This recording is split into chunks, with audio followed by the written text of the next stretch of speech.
All right, so I just want to go over some basic knife skills. So when you are cutting things, it's really important that your fingers aren't laying flat and as you go to cut, because you could easily cut through your fingers when you do that. So to do that, to prevent that from happening, what we're going to do is we need to use what we call as a claw grip. And so a claw grip literally looks like this, where you make a claw, okay, with your fingers, and your thumb should always fit behind those fingers like this. So the fingernail should go into the food, and that way the blade of your knife can rest up against the side of your fingers without you having to worry about cutting the tips of your fingers. So we needed to chop up a few different things, which are including the garlic, the shallots, and the lemongrass. So I'm just going to do a quick demonstration. So you can start off with just cutting the ends off. I always get rid of the ends, and then you can take the first outer layer of your lemongrass off just to make sure it's nice and clean. And then we just need a small portion of these ingredients. So for this, we only need a teaspoon. A teaspoon is not that much, so probably one lemongrass stick is enough. And again, claw. And then when you're holding the knife, you can hold it in a couple of ways. You can hold it like a hammer grip, which is where you're holding just the wooden part of the handle.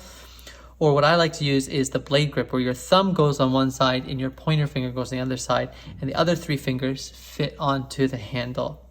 And so then what you're going to do is you're just going to carefully slice the lemongrass into tiny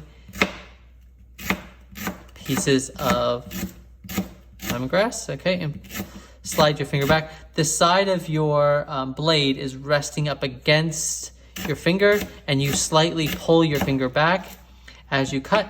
When you cut, push forward and then make sure it's cut all the way through and down. It's really important also that you have a very sharp knife. The sharper the knife, the safer it is, I say, because that way you're not trying to push too hard, but able to cut things really nice and safely, okay? So you're just gonna keep going. I use my thumb to push the food forward as I chop. You can also use the tip of the knife to press down against your chopping board and then just rock your hand up and down to chop and cut up your lemongrass. So like I said, one strip of lemongrass should be plenty enough for us.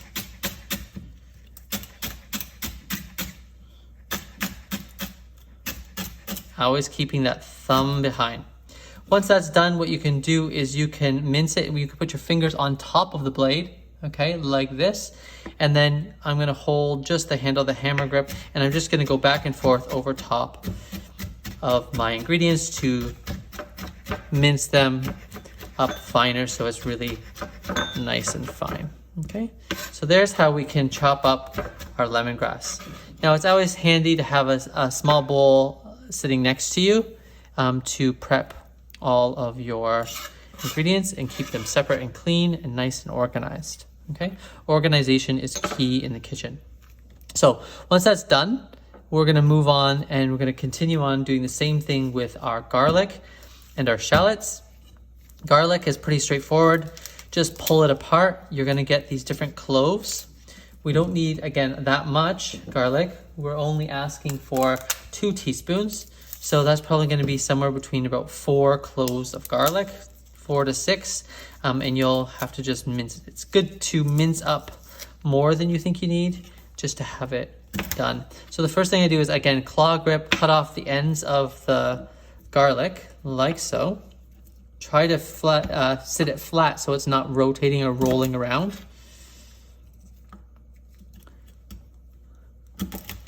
Okay.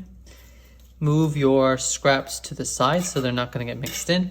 And then what I do to cut up garlic easily is I will take the side of my blade of my knife over top and then press down with my hand. And then what happens is you can easily peel off the skin of your garlic and flatten it so that it's easier to chop up. Now, if you have a little piece that's brown or something, you can just go ahead, carefully cut that piece off. The rest of the garlic should be fine. And then just proceed. Press down to crush it, pull off the skin, and the garlic's already starting to get crushed up, so that's great. Easier to chop, like I said. And you're just going to continue on. Once you're done with that, you're going to do the same thing. Okay, you're going to use the claw grip. You can chop carefully like that. Once you're done that, you can switch to the mincing with your fingers on top. Okay, with a hammer grip on the handle. Be careful if you get any skin in there, just remove it. Okay, and then once you're done, what I do is I'll just clean it all to the side into one spot, scoop it up with the side of your blade, and then put it into that side bowl that you have prepared. Okay, same thing's gonna happen to your shallot. Cut off the end part where the root is. Okay, this one you don't need to squish. It's not gonna help that much, but you can cut it in half. I find cutting in half. Once you've done that, then it's easy for you to pull that outer skin. You're not gonna eat the outer part, okay? You want to get just the nice part that's not all dried out on the inside of your shallot, okay? I'm just pulling that back. If in doubt, take an extra layer off, okay? You can also chop off the top piece if you need to make it easier. And there we go. I've got my shallot. And you're gonna need to take some time to peel them. And then the same thing again, claw grip, first to chop. And they might all slide up on the side of your knife. Just clean them off, lay them back down into the center, and then go ahead and dice them, okay? And use the side of your blade of your knife to pull it back into the center and continue that process, chopping up nice and fine. Clean off the side of your knife.